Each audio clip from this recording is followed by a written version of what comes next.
Во рамките на проектот Граѓанските организации и медиумите против корупцијата, Коалицијата за нулта толеранција на во инфоцентарот организира работилница во Струмица за новинарите и граѓанските организации за нивно подобро информирање, остварување ефективна соработка како и за актуелни прашања поврзани со борбата против корупцијата во земјава.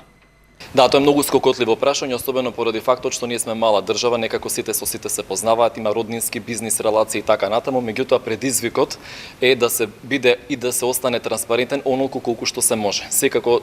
тоа не подразбира жигосување, оцрнување ад хоминем на оној кој што е некаков таргет, без разлика тоа дали институција, правно лице, фирма или субјект, меѓутоа да се детектираат системските проблеми, односно ерозијата во системот, ако таа постои, и секако да се понудат решени и начини на кои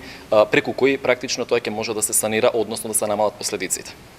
Дали и како функционираат внатрешните механизми на ДКСК, Министерството за внатрешни работи, Јавното обвинителство, Народниот правобранител, дали државните институции и приватните компании го преминуваат за законот за свиркачи, кои се клучните проблеми, слабости во спроведување на законот, беа само дел од прашањата кои денеска се дебатираа. На средбата представниците од граѓанските организации и новинарите има можност да разменат вештини, информации и искуства. Работилницата се одржа со цел да се овозможи подобра комуникација и соработка меѓу граѓанските организации и новинарите во борбата против корупцијата.